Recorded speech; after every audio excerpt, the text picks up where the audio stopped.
خریدا اور مسلمانوں کے لیے وقف کر دیا۔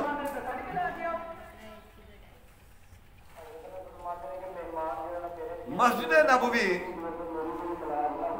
جو لوگ جن کو اللہ نے توفیق دی ہے وہ جا کر جنہوں نے دیکھی ہے، وہ محراب جو رسول اللہ صلی اللہ علیہ وسلم کی حیات طیبہ میں تھا وہ نظر آتا ہے، جس جگہ بیٹھ کر آپ نے فرمایا تھا کہ ماں بینا بیتی و ممبری روضۃ من ریاض الجنہ، میرے ممبر سے لے کر میرے گھر تک جو جگہ ہے یہ جنت کے باغوں میں سے ایک باغ ہے۔ تو آپ وہ دیکھتے ہیں کہ وہ بھی چھوٹی سی مسجد بنتی ہے، اتنی بڑی نہیں بنتی۔ تو اس سے پہلے آپ اندازہ کریں کہ پھر کتنی ہوگی، مسجد چھوٹی تھی، اب نمازی بڑھ گئے، باہر سے قافلے آتے تھے وہ بھی مسجد میں ٹھہرتے تھے، مہمان آتے تھے وہ بھی مسجد میں ٹھہرتے تھے،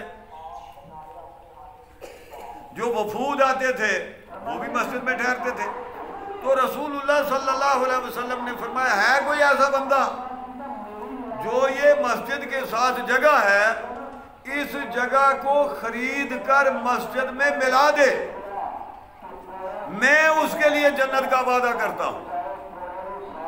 تو سیدنا عثمان غنی رضی اللہ تعالیٰ عنہ نے اس زمین کے جو مالک تھے ان سے تقریباً 25,000 درہم میں وہ جگہ خریدی اور مسجد میں شامل کر دی۔ یہ جو مسجد نبوی ہے اس کی جگہ تو عثمان غنی نے خریدی ہے، بیر روما جو ہے اسے حضرت عثمان غنی نے خریدا ہے۔ حضرت عثمان غنی رضی اللہ تعالیٰ عنہ ان کو معلوم ہوا کہ رسول اللہ صلی اللہ علیہ وسلم کے گھر میں فاقہ ہے، انہوں نے فوراً 2-4 توڑے اناج کے اور جو کچھ تیار تھا پکا ہوا، بکرے کا گوشت، 7 روٹیاں، یہ رسول اللہ صلی اللہ علیہ وسلم کے گھر بھیج دی۔ تو رسول اللہ صلی اللہ علیہ وسلم نے انہیں دعا دی، جنت کی بشارت دی انہیں۔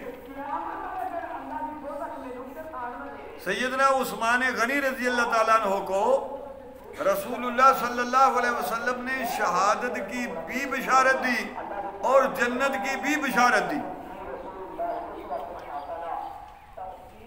سیدنا عثمان غنی رضی اللہ تعالیٰ عنہ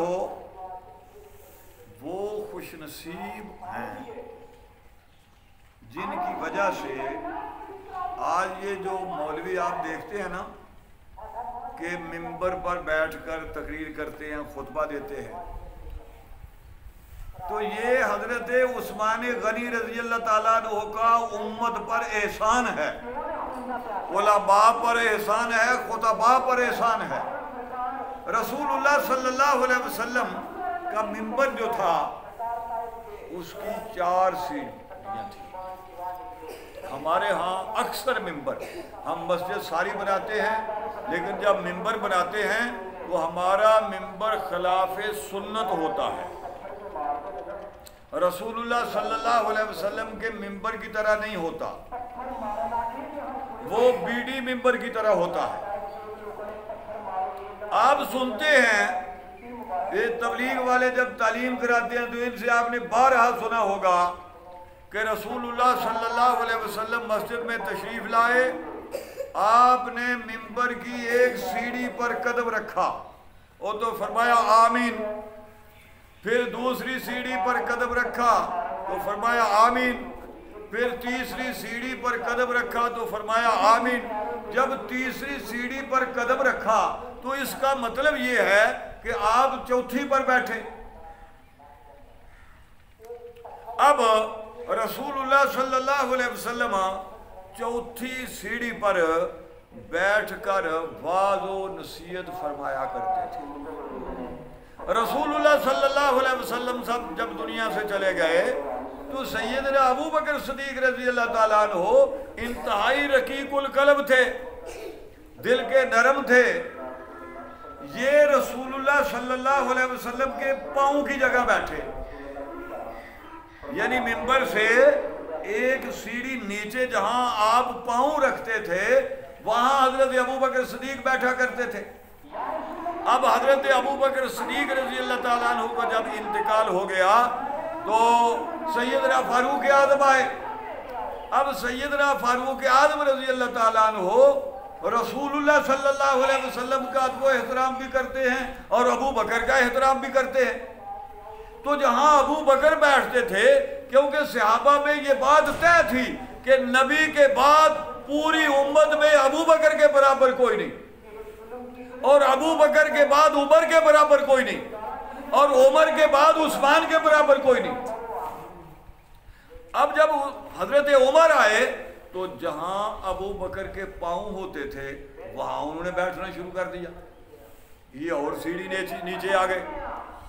اب سیدنا عمر فاروق رضی اللہ تعالیٰ عنہ کی شہادت کے بعد جب سیدنا عثمان غنی رضی اللہ تعالیٰ عنہ آئے تو سیدنا عثمان غنی رضی اللہ تعالیٰ عنہ نے رسول اللہ صلی اللہ علیہ وسلم جہاں بیٹھ کر وعظ فرمایا کرتے تھے وہاں بیٹھنا شروع کر دیا. یہ مزید نیچے نہیں آئے بلکہ آپ کی جگہ بیٹھ کر آپ نے خطبہ ارشاد فرمایا اور فرمایا سنو، یہ میں نے اس لیے کیا کہ اگر سارے نیچے ہی چلتے جائیں گے تو بالآخر تو پھر گڑھا کھودنا پڑے گا. اگر ہر آنے والا جو ہے وہ ایک سیڑھی نیچے آئے تو منبر تو ختم ہو جائے گا، یہ تو گڑھا کھودنا پڑے گا. تو سیدنا عثمان غنی رضی اللہ تعالیٰ عنہ کے اس فعل کی وجہ سے آج خطیب جو ہے یہ بھی منبر پہ بیٹھتے. سیدنا عثمان غنی رضی اللہ تعالیٰ عنہ، دیکھیں ہمارا یہ عقیدہ ہے، ذہن ہے، ہم یہ سمجھتے ہیں کہ جو آدمی رسول اللہ صلی اللہ علیہ وسلم فرمایا خیرکم من تعلم القرآن وعلمہ، سب سے بہتر وہ آدمی ہے جو قرآن پڑھے اور پڑھائے. سب سے بہترین جو آدمی ہے وہ قرآن پڑھنے اور پڑھانے والا ہے. اب یہ جو قرآن ہے یہ دیکھو انجیل بدل گئی، تورات بدلی گئی اور زبور میں وہ بھی بدلی، ساری کتابیں بدلی گئی، صحائف بدلے گئے. یہ قرآن جو ہے یہ ہم کہتے ہیں عربی میں نازل ہوا. عربی جو ہے یہ عراق میں بھی بولی جاتی ہے، عربی شام میں بھی بولی جاتی ہے، عربی مصر میں بھی بولی جاتی ہے، عربی اردن میں بھی بولی جاتی ہے، فلسطین میں بھی عربی بولی جاتی ہے. عرب جو ہے یہ تو وہ جو پورا کا پورا جو جزیرہ جو علاقہ ہے یہ سارے علاقے میں عربی بولی جاتی ہے. تو قرآن سارے علاقوں کی زبان میں نازل نہیں ہوا. قرآن جو ہے یہ نازل ہوا ہے خالص مکی زبان میں، جو عربی مکہ مکرمہ میں بولی جاتی تھی اس زبان میں قرآن نازل ہوا ہے. کیونکہ رسول اللہ صلی اللہ علیہ وسلم مکہ کے تھے اور فرمایا کہ نبی جو ہے ہم وہی نبی پر نبی کی زبان میں نازل فرماتے ہیں. سچے نبی کا سچا ہونا اس کی ایک دلیل یہ ہے کہ نبی کی جو زبان ہوگی اس زبان میں وہی آئے گی. اب یہ ہمارا ضلع جو ہے اس کا نام ہے سیالکوٹ. کسی زمانہ میں یہ نارووال شکرگڑھ یہ بھی سیالکوٹ کا حصہ تھا. پاکستان بننے سے پہلے شکرگڑھ گرداسپور کی تحصیل تھی. ہماری زبان بھی پنجابی ہے، گرداسپور کی زبان بھی پنجابی ہے، اسے بھی وہ پنجاب کہتے ہیں. جہاں سکھوں کی حکومت ہے وہ علاقہ بھی پنجاب ہے، یہ بھی پنجاب ہے. اب گرداسپور میں یہ قصبہ تھا جسے قادیان کہتے ہیں، یہ بھی پنجابی. تو مرزا غلام احمد وہاں پیدا ہوا، اس کی زبان پنجابی ہے، لیکن اس پر جو وحی آئی ہے وہ کہتا ہے جی یہ وحی آئی، یہ آئی، وہ کوئی عربی میں آتی ہے، کوئی فارسی میں آتی ہے، کوئی پنجابی میں آتی ہے، اور انگریزی میں بھی وحی آتی ہے اس پر۔ وہ کہتا ہے جی آئی لو یو، یہ مجھ پر وحی آئی ہے۔ اور جو انگریزی میں آتی ہے وہ بالکل پٹھانوں والی انگریزی میں آتی ہے کہ جی اللہ تعالیٰ نے مجھے جو ہے وہ حکم دیا ہے کہ تو جو ہے اچھا آدمی ہے اور تو کہاں کے رہنے والا ہے، تو میں نے اللہ نے مجھے بتایا، کیا بتایا کہ ضلع پشاور، کوئی انگریزی میں ضلع نہیں ہوتا، وہ تو ڈسٹرکٹ ہوتا ہے، تو اس کے جھوٹا ہونے کے لیے اتنا ہی کافی ہے کہ اس کو پنجابی کے علاوہ دیگر زبانوں میں وحی آتی ہے۔ حضرت ابراہیم علیہ السلام اور حضرت لوط علیہ السلام یہ دونوں پیغمبر ہیں، اور یہ دونوں پیغمبر ایسے ہیں، حضرت ابراہیم علیہ السلام نے ہجرت کی ہے اپنی بیوی کے ساتھ، لوط علیہ السلام نے ہجرت کی ہے اپنی بیوی کے ساتھ، ان کے علاوہ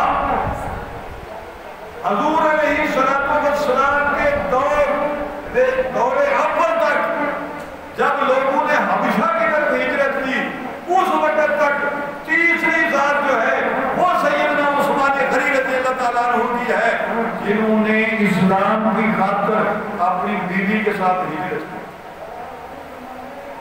وہ آدمی بڑا نیک ہوتا،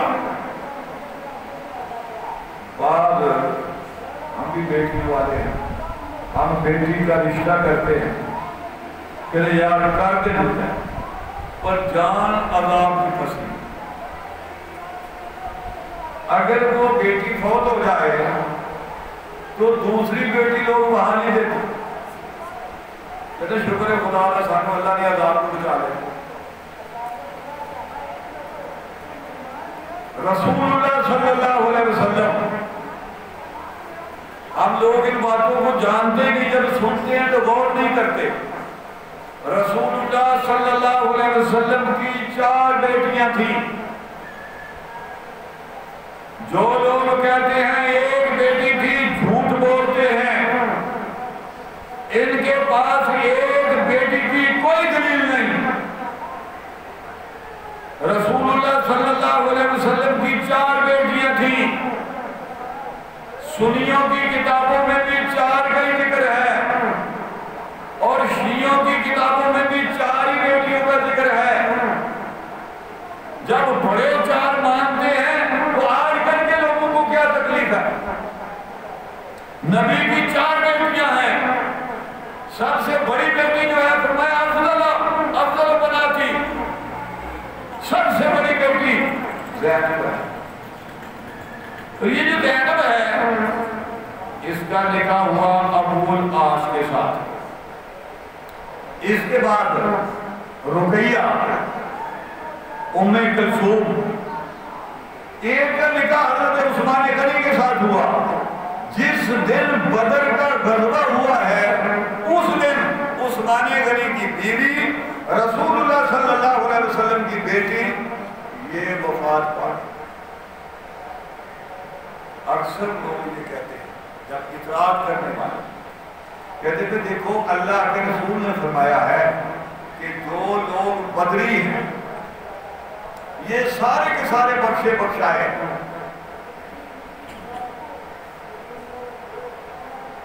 گناہ ان کے قریب نہیں جا سکتا۔ تو کہتے ہیں عثمان ان میں نہیں ہے، عثمان بدر میں شامل نہیں، اس لیے یہ جنگی نہیں۔ رسول اللہ صلی اللہ علیہ وسلم کی بے شمار جو حدیث ہیں، آپ نے عثمان کا نام لے کر فرمایا کہ عثمان فی الجنت، ان کو انہوں نے بلا دیا اور کہا کہ عثمان بدر میں شامل نہیں ہے۔ اسی طرح وہ اکثر یہ بات کہتے ہیں کہ جب رسول اللہ صلی اللہ علیہ وسلم عیسائیوں کے ساتھ مبالغے کے لیے نکلے تھے تو وہ صرف فاطمہ کو ساتھ لے کر گئے تھے. اگر حضور کی حضرت سیدہ فاطمہ کے علاوہ کوئی اور بیٹی ہوتی تو ان کو بھی ساتھ لے کر جاتے. تو دنیا کی کوئی کتاب ایسی نہیں ہے جس میں یہ مل سکے کہ رسول اللہ صلی اللہ علیہ وسلم عیسائیوں کے مقابلہ میں جب گئے تو آپ نے حضرت فاطمہ کے علاوہ اپنی جو دوسری بیٹیاں تھیں ان کو بھی ساتھ لیا ہو. جب آپ سے یہ بات پوچھے کہ بھائی جب عیسائیوں کے ساتھ حضور نکلے مبالغے کے لیے آپ نے اپنی بیٹیوں میں اپنی اولاد میں حضرت فاطمہ کو ساتھ لیا. حضرت فاطمہ کے علاوہ کسی مذہب کی کوئی کتاب جو ہے وہ کسی اور اولاد کا ذکر نہیں کرتی. تو آپ کیا سمجھیں گے کہ بات نہیں بدل؟ اگر آپ کی کوئی اور بیٹی ہوتی تو اس کو بھی ساتھ نہیں لیتے. اگر آپ میں سے کسی کو یہ کہا جائے کہ ارے 65 کی جنگ میں تمہاری ہمدردی کس کے ساتھ تھی اور تمہاری ہمدردی نہ پاکستان کے ساتھ تھی نہ ہندوستان کے ساتھ, پاکستان کے ساتھ تمہاری ہمدردی نہیں تھی, تم غدار ہو, تو کیا یہ بات صحیح ہے؟ اور پہلے پوچھا جائے گا کہ یہ 65 میں تھا بھی کہ نہیں.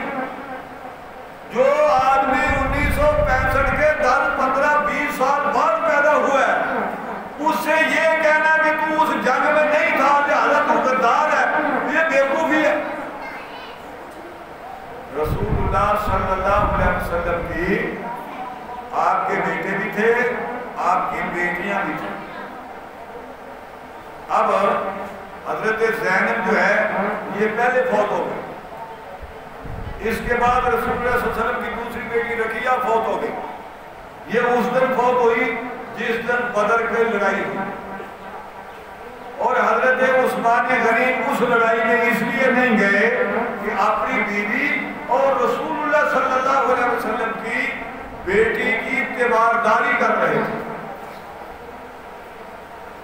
جب بیٹی فوت ہو گئی ان کو دفنا دیا گیا اور رسول اللہ صلی اللہ علیہ وسلم نے جب مال غنیمت کو تقسیم فرمایا تو اس میں عثمان کو بھی حصہ دیا. جب پیغمبر علیہ السلام بدر کے مال غنیمت میں عثمان کو حصہ دیتے ہیں تو تمہیں کیا اعتراض ہے؟ اس کا مطلب یہ ہے نبی نے ان کو شامل سمجھا. اب 2 بیٹیوں کا انتقال ہو گیا, ام کلثوم کا بھی انتقال ہو گیا, آپ کے بیٹوں کا, آپ کی 3 بیٹیوں کا یہ مباہلہ سے پہلے انتقال ہو گیا. اگر زندہ ہوتی تو ساتھ لے جاتے نا. یہ تو آپ مباہلے سے پہلے 3 بیٹیاں انتقال کر دی. تو حضرت عثمان غنی نے حبشہ کی طرف پہلے ہجرت کی. پھر آپ فرمایا یہ ہجرتیں ذو الہجرتین, عثمان وہ ہے جس نے 2 ہجرتیں کی ہیں, اور جس کے گھر میں نبی کی 1 بیٹی ہو وہ بھی بڑا مقدس ہے, بڑا مبارک ہے, اور جس کے گھر میں نبی کی 2 بیٹیاں ہوں اس کے بارے میں تمہاری کیا رائے؟ عثمان وہ ہے, 1 بیٹی کا انتقال ہوا, نبی نے دوسری بیٹی کا نکاح کر دیا.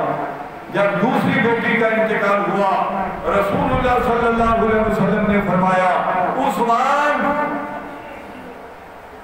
اگر میری اور بیٹی زندہ ہوتی, ایک روایت میں آتا ہے اگر میری 40 بیٹیاں ہوتی یکے بعد دیگرے سے نکاح میں دیا جاتا, تجھ سے بہتر مجھے داماد نہیں ملے گا اور مجھ سے بہتر تجھے سسر نہیں ملے گا. کیسا مقام ہے عثمان غنی. یہ عثمان ہے جس نے کنواں خرید کر مسلمانوں کی پیاس بجھائی, اسے 40 دن تک اس کا پانی بند کیا گیا.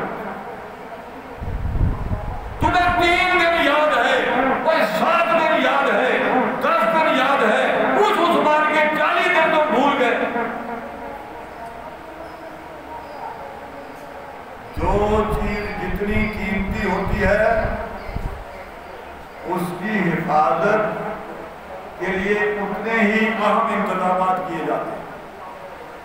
دیکھیں ہم گوشت لاتے ہیں، وہ شاپر میں لے آئے، حالانکہ وہ پیسے لیے ہم نے قیمتاً خریدا لیکن شاپر میں لے آئے. ہم نے بدری لانی ہے، بدری کے لیے نہ کوئی کپڑا، نہ کوئی شاپر، نہ کوئی ترپال، کچھ بھی نہیں، وہ ٹریکٹر ٹرالی میں ایسے ہی ڈالتے ہیں، لے آتے ہیں. اس کے بھی تو ہم نے پیسے دیے. اور اگر کوئی چھوٹی سی کوئی انگوٹھی ہو، کوئی ناک کے لیے کوئی کوکا کو تیلی ہو، تو اس کے لیے بہترین ڈبی ہوگی، اس ڈبی کے اندر اس کو رکھ کر لایا جائے گا. بھئی اگر یہ ہم نے قیمتاً خریدی ہے تو بجری بھی تو قیمتاً خریدی ہے نا. گوشت کے لیے یہ انتظام نہیں. آپ جو سودا سرب لاتے ہیں اس کے لیے یہ انتظام نہیں، کیونکہ سونا قیمتی ہے، اس کے لیے، اس کی حفاظت کے لیے، اس کو محفوظ رکھنے کے لیے بڑی خوبصورت ڈبیاں آپ کو ملی. وہ دکاندار ہے، وہ جب دیتا ہے پھر خوش ہو جاتا ہے، وہ اگر کوئی بھی نہ ہوئے. عثمان شہید بڑے ہوئے، شہید جسم، شہید کے خون کا قطرہ زمین پر بعد میں گرتا ہے، اللہ اس کی بخشش فرما دیتے.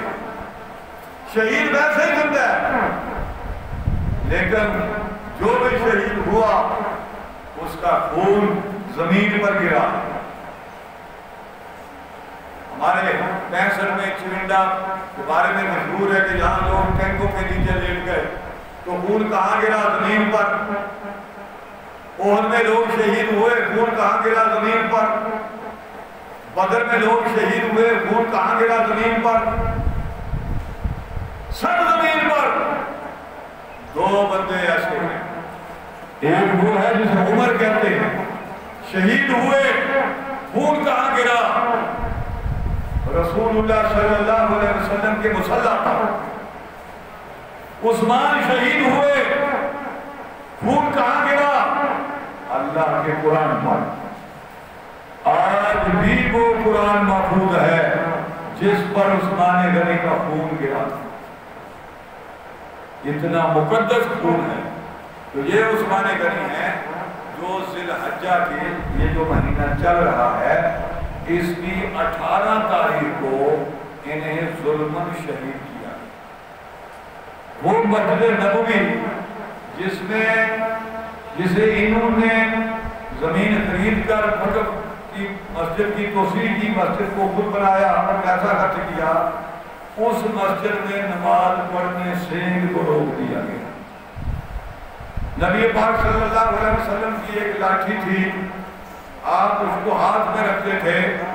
آپ کے بعد وہ لاٹھی سیدنا ابو بکر صدیق کے پاس رہی، ابو بکر کے بعد سیدنا فاروق اعظم کے پاس رہی، اور فاروق اعظم کے بعد وہ عثمان غنی کے پاس رہی. شہادت سے پہلے باغیوں نے وہ لاٹھی توڑ دی. سیدنا عثمان غنی کا بعض لوگ کہتے ہیں جی یہ امیر المومنین تھے تو پھر ان کا محاصرہ کیا گیا، کوئی ان کو چھڑانے والا نہیں تھا. بات یہ ہے یہ کسی کو معلوم نہیں تھا، لوگ غیب نہیں جانتے کہ ان کو پتہ چلے کہ کل کیا ہونے والا ہے. یہ صرف اللہ جانتا ہے. آج کس تاریخ کو ہوتا ہے؟ جو نیک نہیں وہ کہڑی تاریخ ہوتا ہے؟ 9 اب اگر 9 کو حج ہوتا ہے، مدینہ سے مکہ کا فیصلہ جو ہے یہ تقریباً 350 کلومیٹر ہے. اس زمانہ میں نہ تو جہاز تھے، نہ گاڑی تھی، کچھ بھی نہیں تھا. اونٹ پر، گدھے پر، گھوڑے پر لوگ سفر کرتے تھے، پیدل سفر کرتے تھے. تو یہ سفر جو ہے یہ کتنے دنوں کا ہوگا؟ اور 9 کے خطبہ پڑھا جاتا ہے. تو اس کا مطلب یہ نہیں کہ 9 کو لوگ فارغ ہو گئے، بلکہ اس کے بعد بھی کام ہے. وہ کنکریاں مارنا اور یہ کرنا وہ کرنا، مزدلفہ میں جانا، منام میں ٹھہرنا، تو یہ کم از کم یہ جو 15-16 تاریخ کو لوگ جو ہے وہ فارغ ہوں گے۔ 9 کو جو حج ہوگا تو 9 کے بعد یہ 13-14 کو لوگ حج سے فارغ ہو جائیں گے، اور حج سے فارغ ہونے کے بعد کیونکہ یہ لوگ مکہ سے مدینہ گئے تھے، ان کے مکہ میں عزیز و اقارب بھی تھے، دوست بھی تھے، احباب بھی تھے، ویسے بھی جو آدمی مکہ آتا ہے اس کا دل چاہتا ہے زیادہ سے زیادہ میں یہاں قیام کروں، اور کوئی بات جو تو تھی نہیں کہ پیچھے پتہ چلتا کہ کیا ہو گیا۔ یہ حج پر تھے، مدینہ خالی تھا، باغیوں نے اس وقت حضرت عثمان پر حملہ کیا جب مدینہ میں عثمان غنی تھے، حضرت علی تھے، اور حضرت علی رضی اللہ تعالیٰ عنہ نے اپنے دونوں بیٹوں کو حضرت عثمان کی حفاظت کے لیے آپ کے دروازے میں کھڑا کیا تھا بطور پہرےدار۔ اللہ رب کریم ہمیں سیدنا عثمان غنی رضی اللہ تعالیٰ عنہ سے محبت کرنے کی توفیق عطا فرمائے۔ ان کی برکت سے ہم آج قرآن پڑھتے ہیں، اس قرآن کو انہوں نے جمع کیا ہے، پوری دنیا میں پھیلایا ہے۔ اللہ رب کریم ان کی جو حسنات ہیں ان کو قبول فرمائے، اور اللہ تعالیٰ ہمیں ان کی اطاعت کرنے کی توفیق عطا فرمائے۔